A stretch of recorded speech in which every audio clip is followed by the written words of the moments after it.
Well, thank you for joining us for the Southern Nightmares reading series. This is a monthly online event presented by the Atlanta Chapter of the Horror Writers Association. We'll be spotlighting both Atlanta HWA members plus members from around the world. I love the Skeleton Hour, hosted by HWA, which is a monthly panel discussion. And also the New York chapter of HWA is hosting Galactic Nightmares on the second Thursday of the month. And if you missed last week, please make sure to go back and check Atlanta's Jeff Strand's guest appearance. And Daniel Brom is hosting the New York Ghost Story Festival with the next event this weekend. So let us know if you hear more upcoming readings and events so we can help signal boost and support our community. So I'm Alex Hoflick, your host for this event. I'm one of the editors over at Pseudopod, and we've been bringing short horror fiction to your ears every week for the last 14 years. I'm honored to be working with Peter Salomon and Kitty Sarkozy and Jessica Ann York to bring this event to you. So the Atlanta chapter of the Horror Writers Association features a Nightmare of the Month. This is typically a publication from one of our chapter members, and we read and talk about it on and off social media. We're growing this program so we can highlight some of our members who are doing excellent work in nonfiction, audio, graphic arts, and other facets of horror. For example, early in 2021, we're going to center one of our readings around nonfiction. And this month, we're focusing on audio fiction.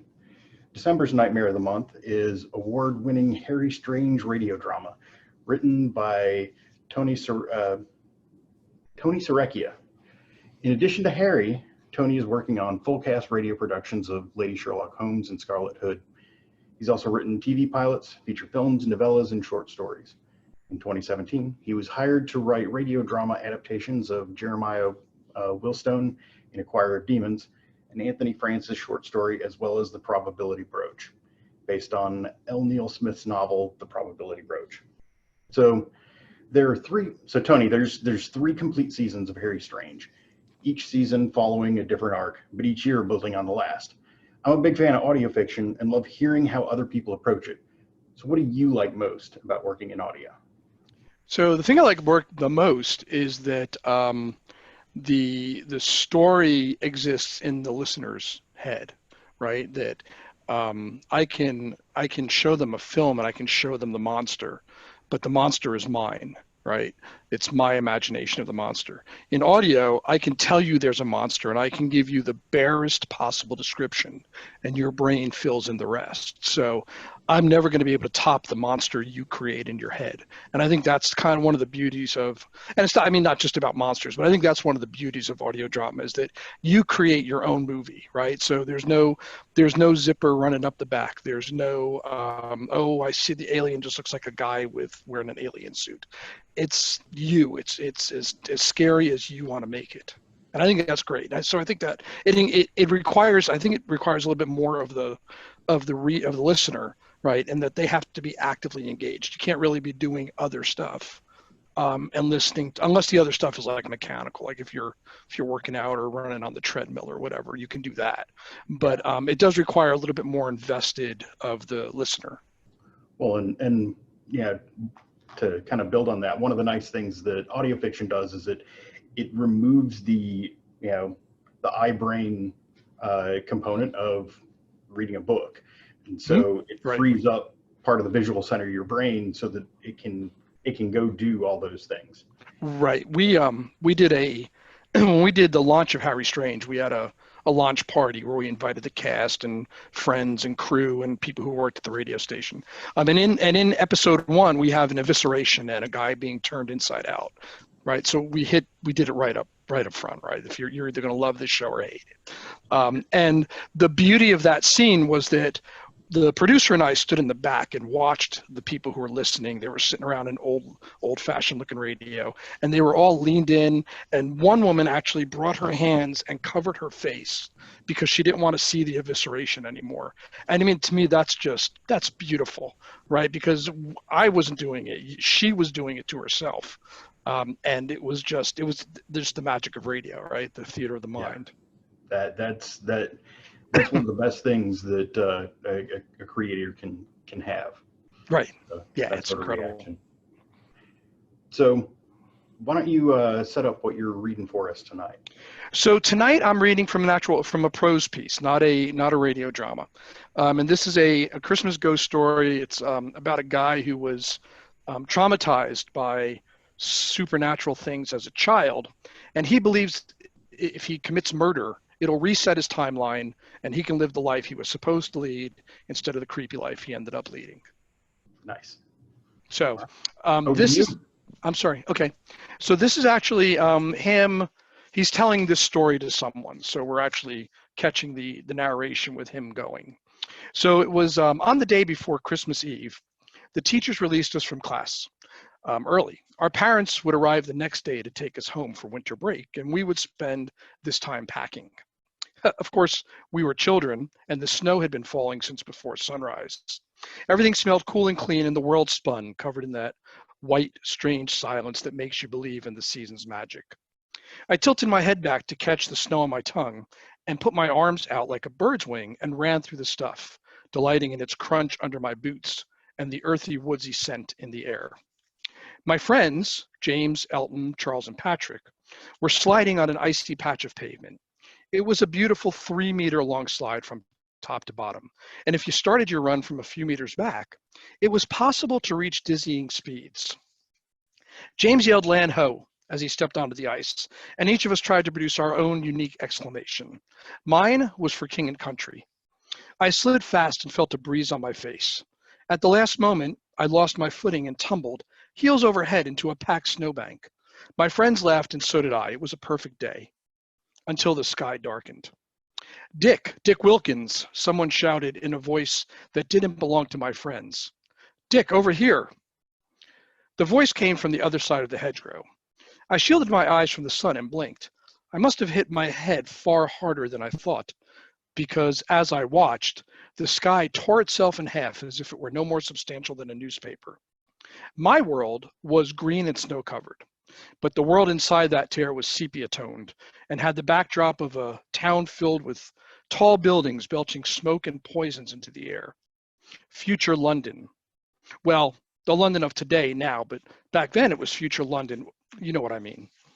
A hunch old man appeared and glanced at me as if he were just looking through a window. Time had carved fissures of wrinkles on his unshaven face, and he wore nightclothes and slippers as if he decided to take this jaunt in the middle of a dream. His eyes caught mine, and he waved. I waved back. "Get up, Dickie, let someone else have a chance," James yelled. I looked at them and then back at the hole in the sky. My friends were oblivious. I rose and stepped toward the old man, who nodded encouragement as I approached. A blinding light surrounded a being who stood near him. I was about to touch the old man's hand when the rips snapped close with a blast of wind that knocked me back on the pavement. A child's brain, even one as sophisticated as I imagined mine to be at the ripe old age of 10, can rationalize anything. I knew not to tell the adults about what I'd seen. They would say I hit my head too hard on the ice and then send me to the nurse for a solution of ghastly tasting medicine. Barring future revelations, I would take this event to my grave. That night, I slept alone in my room.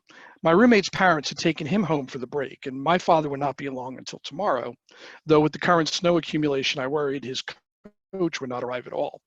My room was Spartan. An old wooden desk faced the window, and there were 2 beds, 2 dressers, and the smell of shoe polish, floor wax, and ironing starch for company. I started to doze when I heard a groan like an animal in distress. I ran to the window in time to see a split forming at the ground and continuing into the dark sky until I couldn't see the top of it. Rather than an old man in his nightclothes, small twisted creatures like goblins dropped out and ran across the school grounds.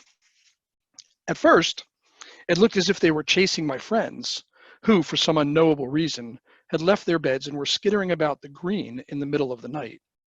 The goblins grabbed one student and dragged him towards the fissure. Except, when they lifted him over their heads, I could see it wasn't a student. The thing they grabbed was human-shaped, but its flesh was gray and greasy looking. It was a corpse. Somehow, the King William School had become inundated with the dead. And then from there, he's going to go on to tell his second event. So that's my Christmas ghost story so far. Outstanding. One of the things that one of the few things I miss from winters growing up in the Midwest is ice and sledding and things like that. Don't miss shoveling, but No, not at all. Not even a little bit. Growing up in New Jersey. Yeah. But yeah, I'm fine here in Georgia, and it's about as cold as it needs to get for me right now. So. Right there with you. Cool. So, with 3 seasons of Harry Strange, they're available for free listening through your favorite podcatcher and can be located through harrystrange.com. So what can we expect from you next, Tony? So next season. So starting sometime in late January 2021, we're going to, another company has produced a show of mine called the Scarlet Hood Adventures, which is essentially the continuing adventures of Little Red Riding Hood, all grown up. So it's more fantasy probably than horror, but Scarlet is accused of a heinous crime, and she spends the rest of the season trying to prove her innocence. There's giant owls, there's evil kings and queens, and even the 3 bears make a visit. So it's definitely a play on as many fairy tales as I could work into one season. Nice. So that'll be up in January. We're still on hold with Lady Scarlet because, I'm sorry, not Lady Sherlock, because we can't put actors in a booth to do any recording yet because we don't want them to die. We like actors. So that's kind of what I have coming up right now. And if you're already a subscriber to Harry Strange, there may be a surprise coming in your feed soon. So that's all I'm going to say. Awesome. So we will look for something in our stocking. Yes, you will. Yes, you should. Awesome. Possibly on Christmas morning. Awesome. Well, thank you again for joining us tonight. Thanks for having me. Appreciate it. See you later. All right. So being part of a large chapter comes with the privilege of being able to easily access a network and group of like-minded folks. I mean, you're in a large chapter, we can all easily get together and work on projects together. With the Southern Nightmare reading series, it was important to us as a chapter to boost voices outside of our immediate field of view. We're honored to welcome our first special guest, who also works in audio. Joining us from a Christmas tree farm in Iowa is Kelley Bovemeyer. Kelley earned a MFA in creative writing, popular fiction from the University of Southern Maine. She teaches and mentors students at Iowa State University and Western Technical College. She's the 2016 recipient of the HWA Mary Wollstonecraft Shelley Scholarship. In addition to her writing credits, Kelley's been assistant editor of Pseudopod for the past 3 years. Kelley, I'm going to start you off with one of the same questions that I started Tony with. What do you like most about working in audio? I love encouraging new authors who maybe haven't ever thought about trying out audio markets or hadn't really been introduced to them yet, and then they sell a story to us and we work with them and they write me and say, wow, I can't imagine how perfect that voice was going to be. I couldn't have imagined it. It's completely what my characters sound like. This is so amazing. Just the excitement of working with authors and new authors and into this new way of telling stories. Still somewhat new, I would say, even though it's been around 14 years. Yeah. Well, on a kind of related note, how does your appreciation for audio and oral tradition impact your appreciation and creation of poetry? Very much so. A lot of my work is poetry and flash, and when I read flash, I really get into a rhythm. I feel like my creative writing is a very oral thing for me, and actually maybe even professional writing, because I teach at Iowa State. I often have meetings with students and I read them what they've written for our meetings. Like I read them their draft and they can hear how sort of weird and clunky their research statement sounds and what it is that they need to do to change it. So I think I've always been a read aloud to myself. My mom read to me when I was little, and I feel like that's all. Writing can be very lyrical poems should be read aloud and people should be making that poetry noise. I feel like it's all very deeply related. Even when I'm having my Kindle digitally read me a story aloud while I'm walking around and I need to like have a draft read to me, even that is enjoyable for me anyway. Awesome. Well, why don't you set up what you'll be reading for us tonight? This is my take on sort of what if the Terminator also had zombies in it. So this is robots versus zombies. Awesome. Well, over to you. We are still feeling. Outer perimeter breached. Stop. Nick and Oyango zeroed. Stop. Machines coming. Stop. Request evac. Stop. Machines coming. Machines coming. Machines coming. Stop, I say, smoothing Asia's braids back from her forehead and tucking them behind her ear. They are greasy with fierce sweat and worse, and leave an oily residue on my fingers. That's enough. The last mobile member of my 10 decim, Asia, my translator, holds the calm strands gently in her long brown fingers. The pink cuticles of her nails have only just started to gray. She has another week, maybe 2, before her nails fall out. Her eyes are burnt up, but her hearing and sense of touch are still excellent. We wait together for Command's answer to come stuttering down the filaments, the faint clanging of the machines battering the outer door, echoing inside the bunker like a metal heartbeat. I'm no great shakes at waiting, never have been. And we drop to this bunker to gather intel. So that's what I want to do, not wait here to be found and killed like rats in a barrel. I dip my fingers back into the brain jar, knuckles tingling as cold gray matter slides past them, and use the former empath's power to boost out to the distant remains of my decim. Nick is dark, but Oyango, though he's been zeroed to a limbless trunk, still has eyes. So I look through them. 2 scout machines work over the access door, jackhammering with precision. Nicked is bones and smoking char beside them, and I see Oyango's left boot and shattered shin on the ground nearby. Oyango moans under my continued invasion as we become one, and one of the robot scouts, a former auto-assembler, now fitted with the control module we were sent to retrieve, stops jackhammering. The last thing we see through Oyango's eyes is the business end of Scout 2's pounder. I pull out before we feel it pulp his face. Only Asia and me now, and neither of us has the intel on the machine's plans that Command wanted. Kumar, are we zeroed? Asia's vocals still work too. She sounds younger than she looks. She was about 30 when she died, but she sounds like a teen. Sometimes they regress like that when awakened. Empaths can only raise people we've known in life, people we had a personal connection with.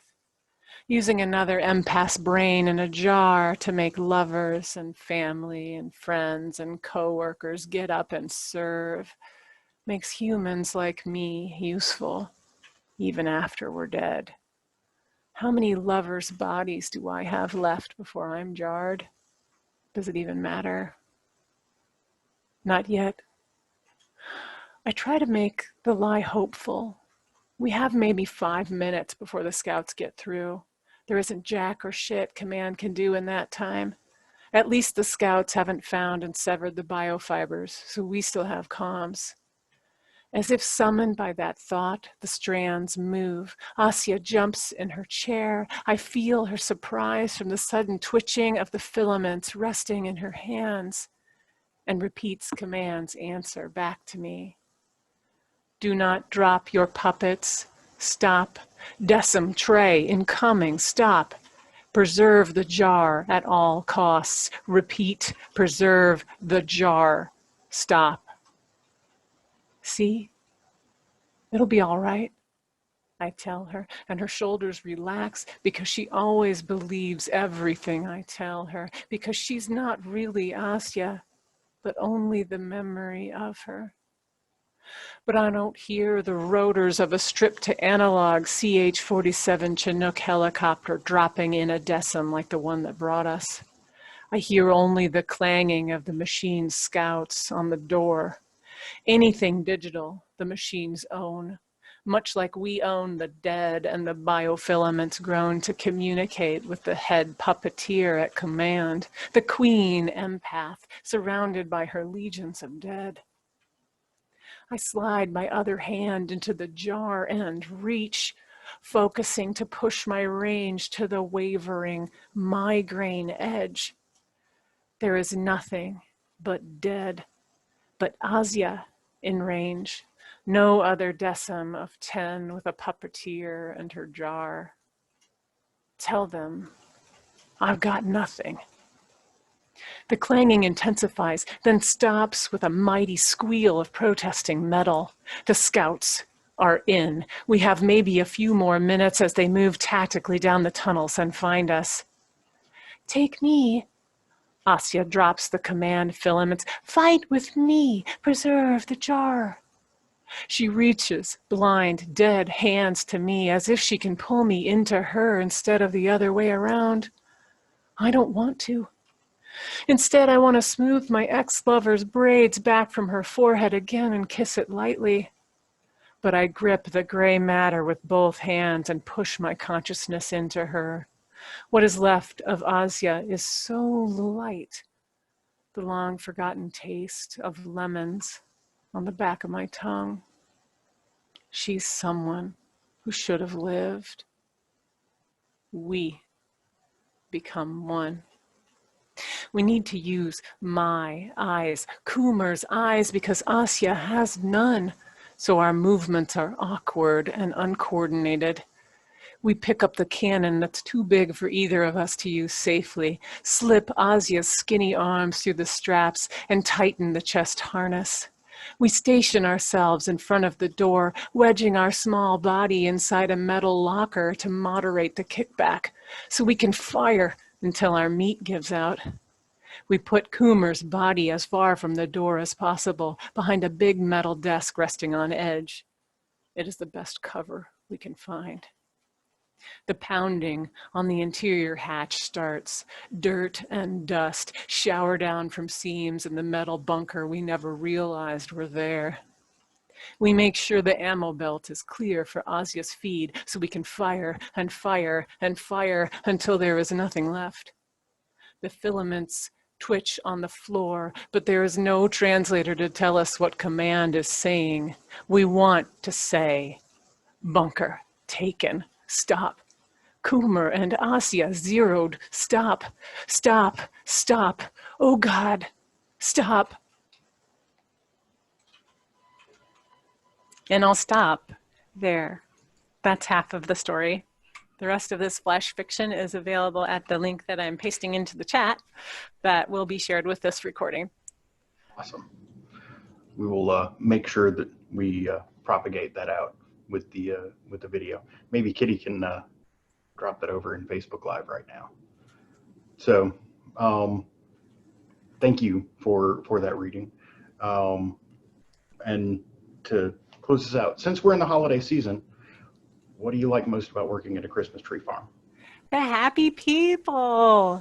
Like, I worked in retail at a hardware store in early college, and I also worked at a grocery store in high school. And it's just like, you know, when people are doing that kind of shopping, they're kind of cranky and they're like, they kind of just want to get out of there and stuff.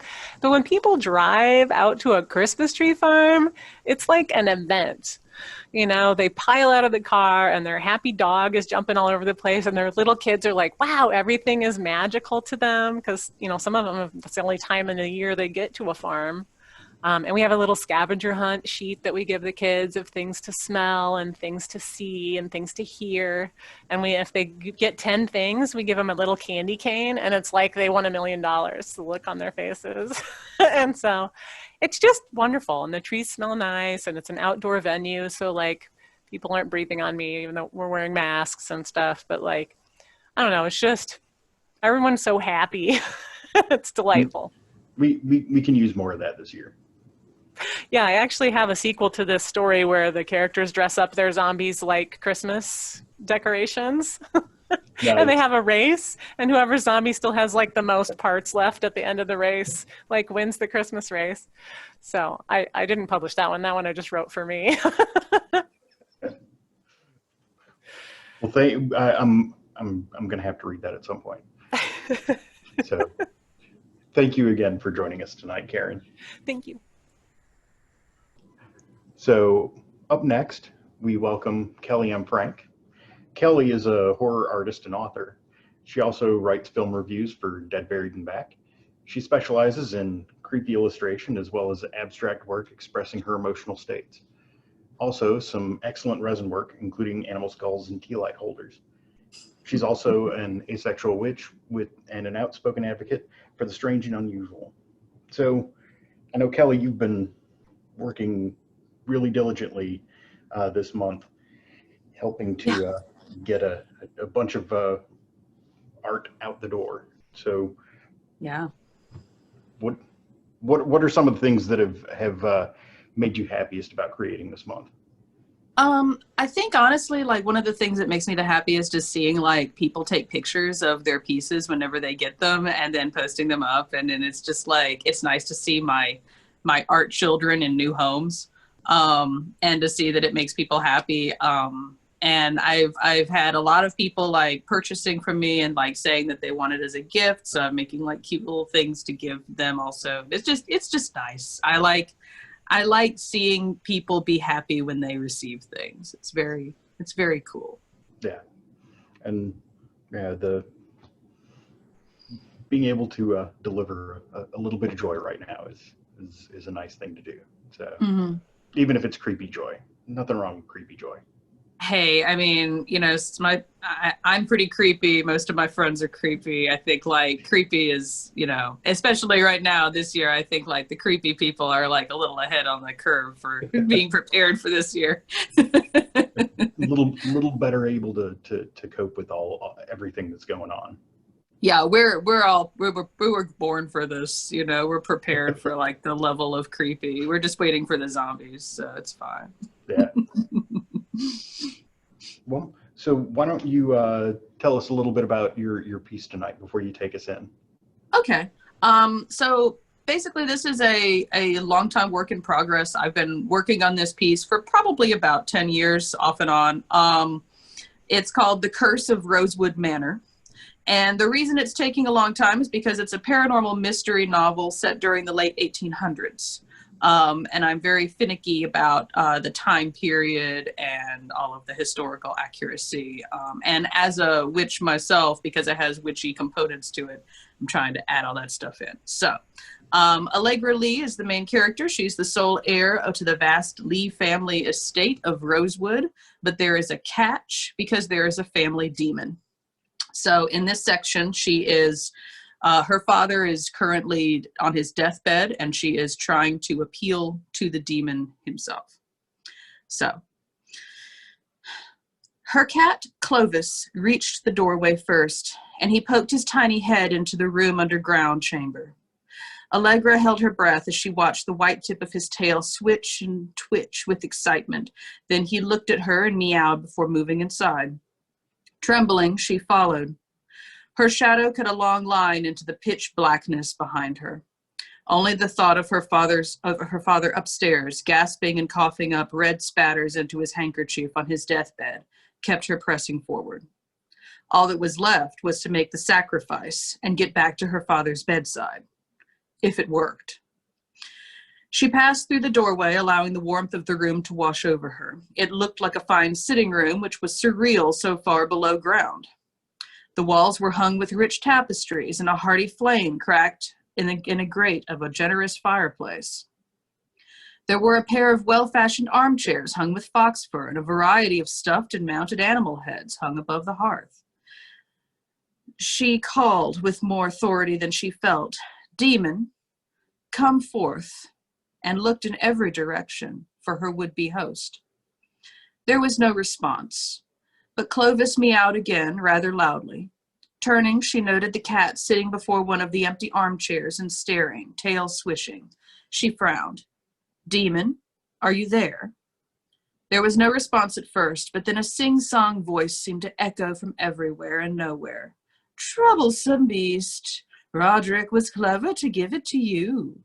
And then something in the chair shifted like smoke, and slowly a humanoid form materialized. It was tall and thin, with long legs jauntily crossed at the knee. One arm lay on an armrest, while the elbow of the other propped up the figure's clean-shaven chin. Hair like gossamer shaped from the darkness, and in the flickering light she beheld a thin face with hollowed cheeks and a pointed chin around which the thin, spider-like fingers curled. The generous mouth was set in a frown, and the eyes regarded her with an unreadable expression, large and dark in the deep-set sockets.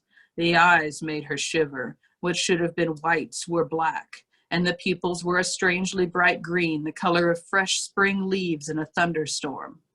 He wore a fine silver smoking jacket with Chinese embroidery and matching slippers in a strange twisting pattern.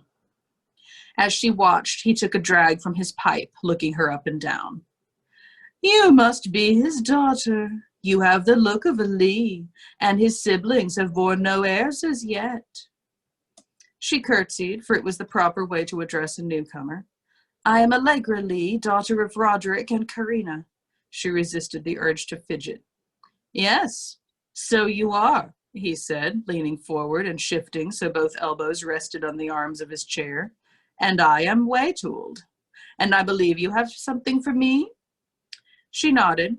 She'd nearly forgotten about the basket on her arm with its neatly wrapped parcels, but now she unpacked them one by one, setting them on the teakwood coffee table at his feet. The flowers came first, freshly picked, hastily packed, still glistening with morning dew in places. The next, carefully wrapped in waxed paper, were the candles, one red and one black, but each made from a mixture of wax from local beeswax and the blood of all living Lee relations residing in the Manor house. Now she anointed them with her blood, thanks to a quick prick with a sewing needle to her finger. The demon smirked as she moved to the final parcel and began to slowly unwind the thick black cloth that protected it from spiritual interference.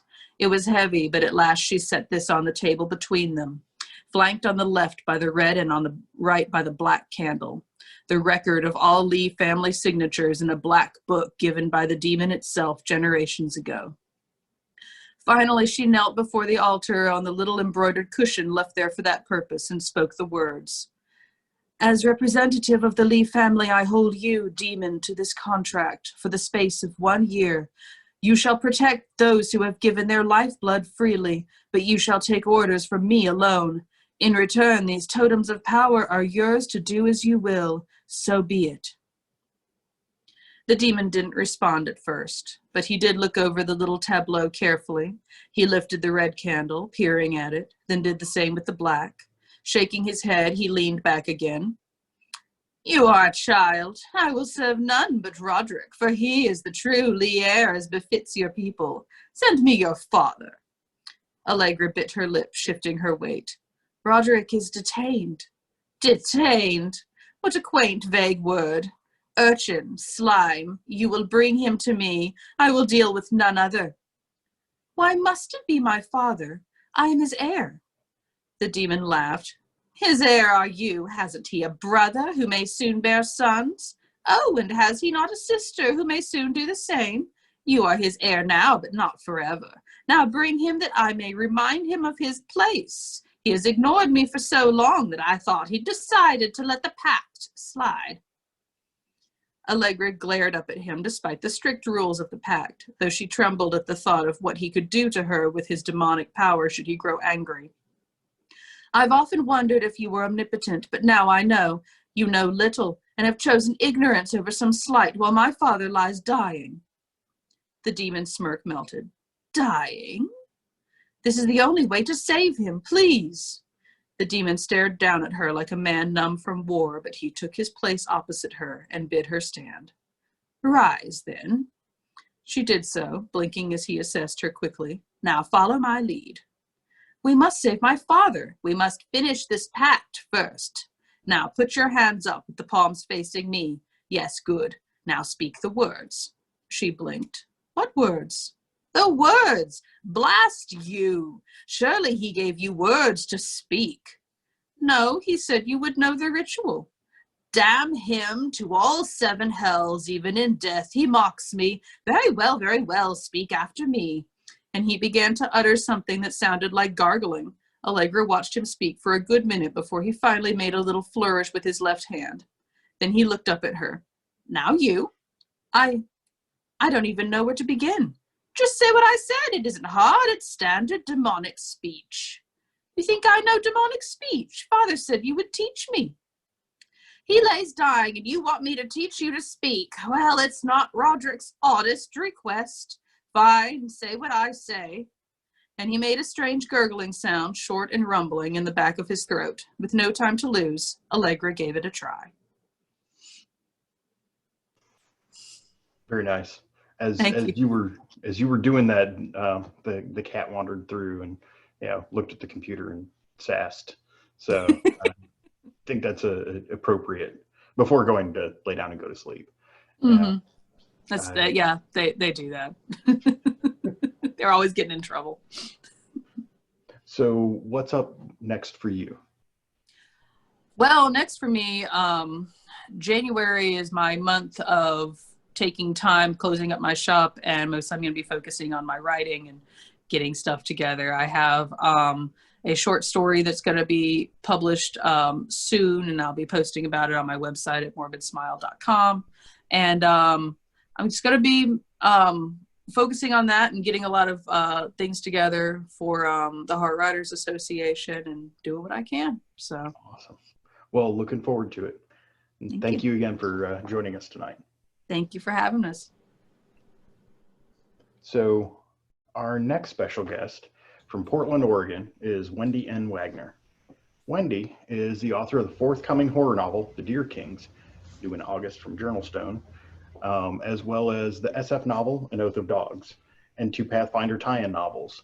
Her short fiction has appeared in nearly 50 publications, and she is the incoming 2021 editor-in-chief of Nightmare magazine, and also serves as the managing senior editor at both Nightmare and Lightspeed. And you can keep up with her at winnywoohoo.com.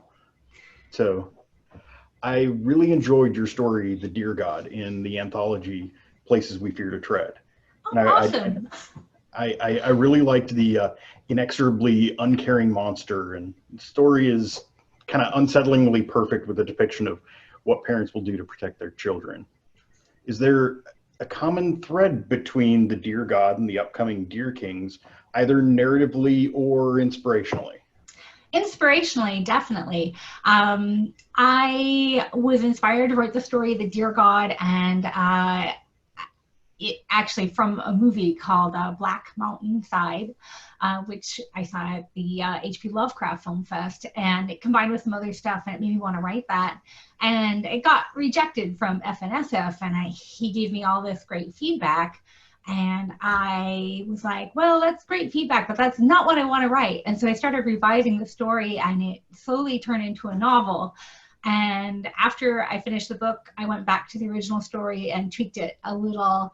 And so they're very different stories, very different takes on horrible deer monsters. Awesome. But they're set kind of in the same place on the Oregon coast. Yeah, I can strongly recommend the story, and looking forward to the novel. Awesome, thank you so much. So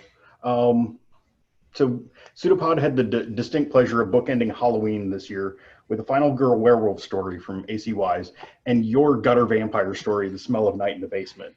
I can't recommend those enough. So what inspired the unglamorous and unsparkly take on vampires? I got the line in my head, it's the line about they said they were vampires, maybe they were and maybe they weren't, but she didn't really care. And I just started digging into that idea, like what kind of person wouldn't care about these vampires? And it's like, it just kind of came out of this idea of this really miserable teenage girl living with these really awful vampires. One of my favorite vampire movies is Near Dark, which is definitely gritty gutter vampires, and I've always felt like they're extremely believable, and so I wanted to write a story that was like that kind of flavor of vampire. Yeah. So why don't you set up what you're going to be reading for us tonight? Okay, this is actually a little bit from The Deer Kings. The Deer Kings is a book about a group of kids. It's 1989, and they kind of start their own cult, right? Like a couple of them are magical. Well, you know, like they have like psychic powers or something, and they create something that maybe they shouldn't have. And years later, as adults, the main character, Gary, has to move back to his hometown, and he starts to realize that things are still terribly, terribly wrong in Kingston, Oregon. So this is a snippet from 1989, and it's talking about the impetus for what sets them up to get into magic, and it's their new neighbor. So here we go. This is from Jill's point of view. The book is told from several different characters' point of view, but this is Jill from 1989. Jill pushed aside the plate of fries and grabbed Stacy's hands. "Don't look now, but that's our new neighbor." Stacy squeezed her fingers. Fry salt crystals dug into Jill's skin. "The blonde guy by the pool table?" Jill sat up taller to see over the booth. Now Stacy's pink scrunchie blocked her view of the man. Vincent Werner, Gary had told her. But she could still make out the other men loafing around by the jukebox and pool table. Nadine, the waitress/chambermaid, had just delivered them a pitcher of beer, and now the guys were laughing and pounding it back. Jill recognized most of them as regulars, logger types who lived further up Calhoun Lake. Dave Coates and his greasy high school dropout of a son, Brian. Earl Anders, who had spent last summer working with Jill's dad fighting fire, and Mike Jones, who had just graduated at the bottom of his class. Outside of Dave, they were all young men, the kind of rowdy guys who were always putting quarters on the pool table or a video game. Vincent Werner stepped around Dave Coates and took a pool cue off the rack. The others were big, barrel-chested men whose cut-off hickory shirts and Romeo slippers marked them as woodsmen. Werner looked like a rock and roll mechanic in jeans and black motorcycle boots. He was skinny, but that didn't make him look any less tough. Maybe it was the tattoos or the ugly silver ring glinting on his right hand, but Jill thought he looked like he could kick any one of those loggers' asses. He slipped between them like a weasel sneaking through a crowd of bears and broke the rack with a tremendous crash. "His hair is almost the same color as yours, Jilly," Stacy whispered, "and as long as mine." Jill found herself hugging her arms to her chest. "He gives me the creeps."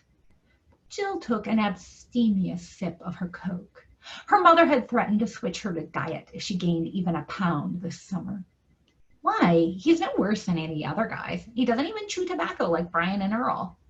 "He was out by the mailbox yesterday morning doing something with his motorcycle." Jill's arms tightened around themselves. "Just the way he looked at me." Stacy pulled Jill's hand free of her side and squeezed it. "I know what you mean." Jill risked a glance at Werner again. She wasn't sure Stacy could understand. There was something spooky about the man's nearly colorless eyes, something empty and hungry that made her mouth go dry and her feet want to run. Gary had seen it when he'd met Werner at the big house. He might be her little brother, but he understood things, even her dreams, the ones that didn't feel like dreams and sometimes came on when she was awake. She realized she was still gripping Stacy's hand and released it. "Did I tell you what Gary and I made this weekend?" Stacy shook her head. Jill grinned. This was a lot more interesting than her white trash neighbor and the greaseballs playing pool. "Have you ever heard of a Ouija board?" "Like in the movie Witchboard? Far out, Jill! Did you use it yet?" Jill couldn't help noticing Vincent Werner moving away from the pool table, his hand on Mike's shoulder. He pushed the younger man toward the pinball machine as he held out something small and shiny, like a tiny Ziploc bag full of something white. Mike snatched it from him, his face going red. What were those two up to? Vincent spun around, his eyes fixing on Jill's. A finger of ice ran between her shoulder blades. "Earth to Jill! Did you even hear my question?" Jill scooted down in the booth, so she wouldn't see Vincent any longer.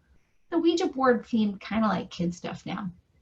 We're taking it to the barn tonight, she said. Gary's pretty sure there's a ghost out there.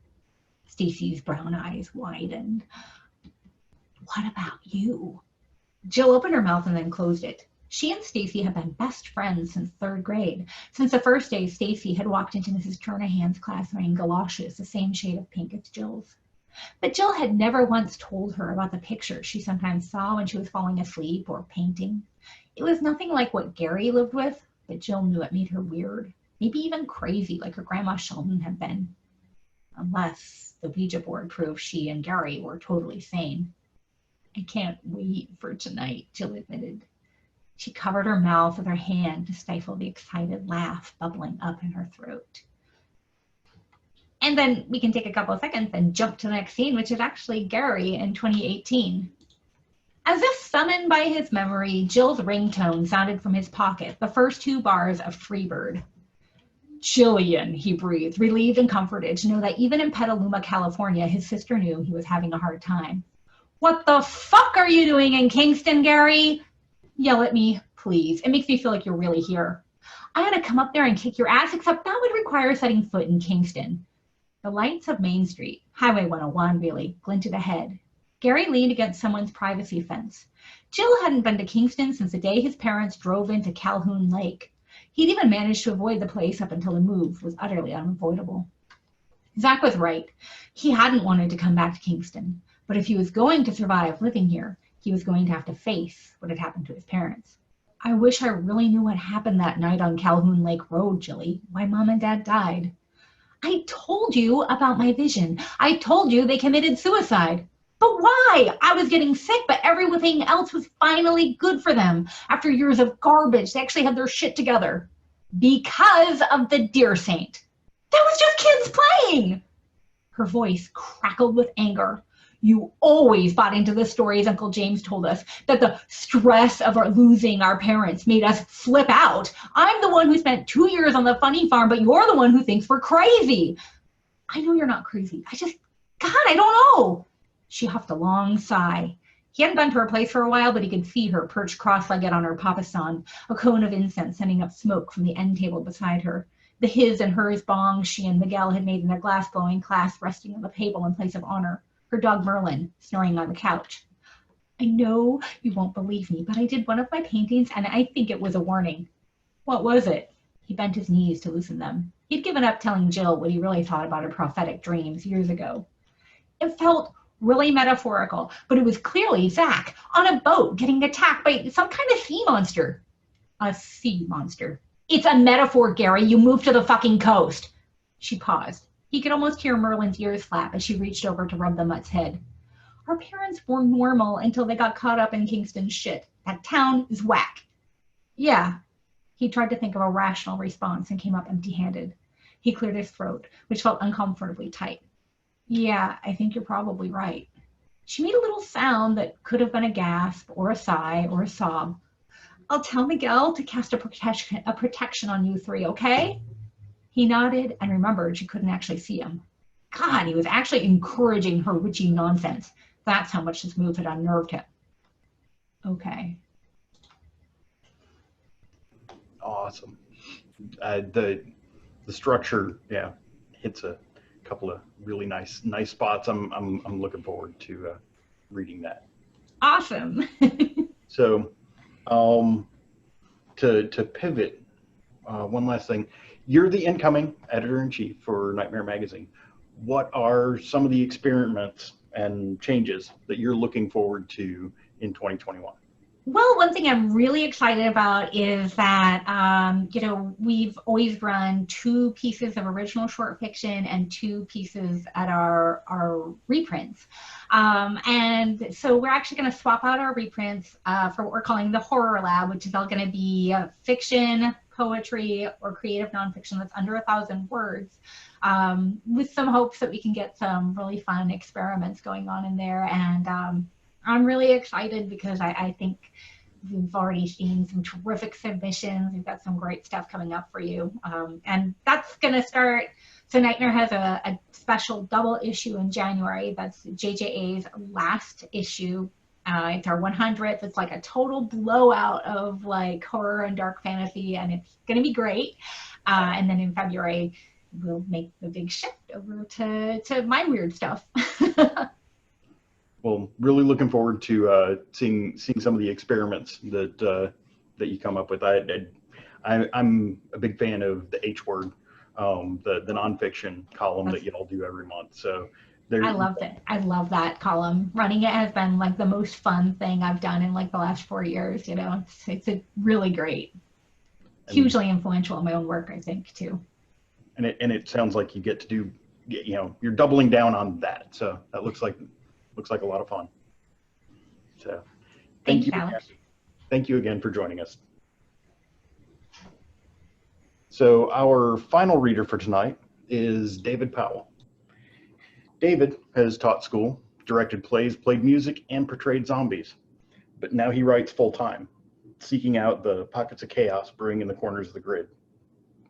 You can find his writings in HWA Poetry Showcase Volume 6, Shotgun Honey, and Fall into Fantasy 2020.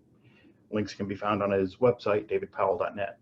You can see his zombie portrayal in Dance of the Dead, an extra, but hey, what zombie isn't? And here's voice acting on Pseudopod and the horror podcast, Archive 81. So there's a Steve Rasnick story that I read earlier this year about a zombie extra that I think you would really get a kick out of. And speaking of Steve, over on Pseudopod, we love the narration that you did for his story about family get-togethers for Thanksgiving and excellent horror films. What is an underrated horror film you've seen this year that you think deserves some more attention? It doesn't have to be. You know, everybody makes fun of Nick Cage, but there were things about The Color Out of Space that I really liked. Yeah. Especially because it was the return of that director who almost had his career completely destroyed by The Island of Dr. Moreau, that ill-considered piece. So I was cheering for it all the way through, but there was some really, really nice, weird, funny stuff in there, I thought. Yeah, I agree with that. There's some gorgeous shots too. Mm-hmm. Well, since we've been talking about audio fiction, what do you like about the audio format, and do you want to give out a shout out to Archive 81? I do want to give a shout out. I've learned a lot about audio working with them. My son co-wrote that. And I think the amazing thing about it, and I grew up with, you know, stuff like the Firesign Theater, who just re-released a new thing. You can do things with audio you simply can't do with film. Yeah, in terms of world creation and in terms of things like voices transforming or, you know, things turning into other things.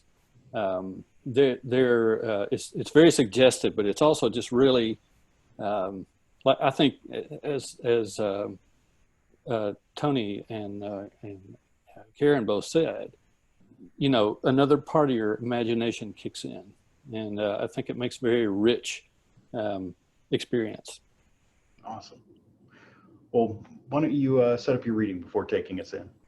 Okay, I've always wanted to write a Christmas horror story. I never had done that before. There's several Christmas horror stories I really like, but there was a particular slant on this one with a character that I have used before, named Scabmeyer, who is a demon who basically doesn't really like his job very much.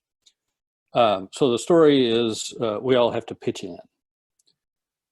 As a boy, I didn't believe in magic, but losing both your parents at Christmas time changes your mind about things. Mom sure believed in it. Listen, she'd say on Christmas Eve, standing at the window, cupping her hand behind her ear.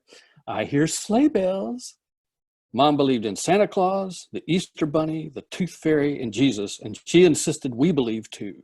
The sleigh bells line was our cue to run to the window and help her celebrate the invisible. My brother Micah and I never took the bait. When I was 9, Micah found our presents 2 weeks early, wrapped and stacked in an upstairs closet. Let's teach Mom a lesson about magic, he said. So we waited till our parents were asleep, And then we moved all the presents under the tree. We knew they wouldn't wake up. Like most moral parents, Mom and Dad were clueless about the nuts and bolts of wickedness. The next morning, we let them go downstairs first, then leaped into the living room, rejoicing that Santa had come early. We must have been so good, he couldn't stand it, I said. Look, Micah said, pointing to the Santa footprints we'd made with Dad's boots and backyard mud. Dad was put out, but not so mad at us. He blamed himself for not hiding the presents well enough. Mom's reaction was darker than that. Well, she said, if the Lord has blessed you with early presents, he must mean for you to give them away to less fortunate children. I thought Santa brought the presents, I said. You telling us the Lord and Santa are in cahoots? Cahoots, she snapped. The Lord is certainly not in cahoots with anyone. Then he can't tell us what to do with Santa's presents, I said. Hey, Dad stepped between us. Let's just have some breakfast and sort this out later. Mom burned the pancakes. Micah didn't mind. He just laid on more syrup and slurped it down. He'd made his point. Dad, on the other hand, fell into his Christmas brooding 2 weeks early. He was an ER nurse and dreaded Christmas. He always got called into work because ER cases went up by 33% on the holidays. Expectations of joy are too high at Christmas, he'd say. People just crash and burn emotionally. So with Mom furious and Dad depressed, Christmas cheer was out the window. I got desperate, thinking Mom might give away our presents. Desperate enough to finally plead with the invisible world. Please, please, whoever's out there, I said, grant me one Christmas wish. I prayed till I had a headache from squeezing my eyes shut so tight, then decided I better check downstairs, make sure the presents were still there. I found an elf sprawled by the fireplace, nursing a generous snort of Dad's scotch and watching the tree lights blink. He had the elf outfit, tights, tunic, curled up shoes, but he wasn't cute at all. He had claws for feet, wiry hair behind leathery ears, and a whip-like tail that tapped against his highball glass. He looked, in fact, like a demon who had rented an elf costume. So, you're real, I said.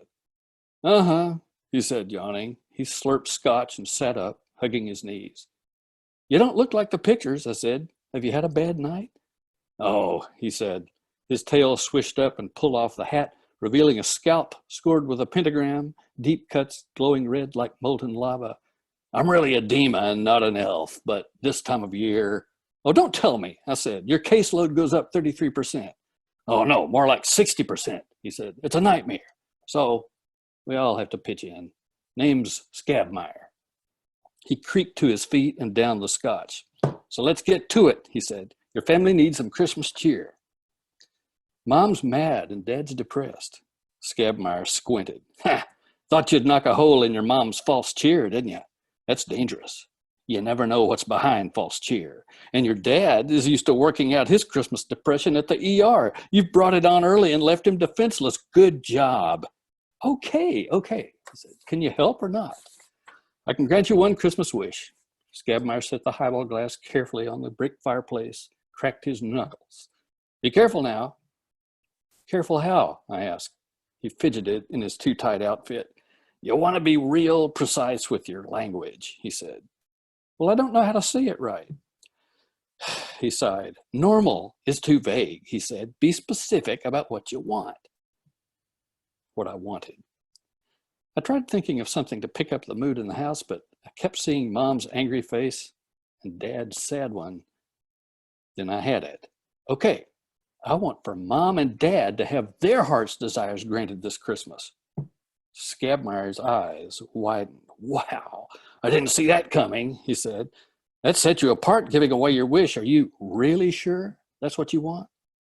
I thought hard, but I couldn't imagine any downside. Let's do it, I said.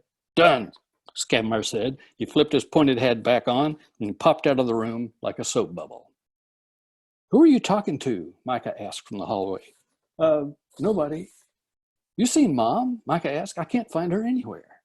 We heard a thump from upstairs, which we'd soon find out was the chair falling over as Dad hanged himself. We never found Mom. Her heart's desire, whatever it turned out to be, didn't include us. Micah and I did okay. I mean, what with Social Security and insurance, we landed with our Aunt Lottie, the coolest one in the family. She cooked homemade pizza, read our comics, and showed us all kinds of cool movies. All those movies with their disagreeable adults made me wonder where Mom might have landed. Mr. Bumble and Oliver Twist, Mr. Vernon and Breakfast Club. For a long time, Dolores Umbridge seemed the best bet. But they were all crude and obvious, they lacked Mom's persuasive power.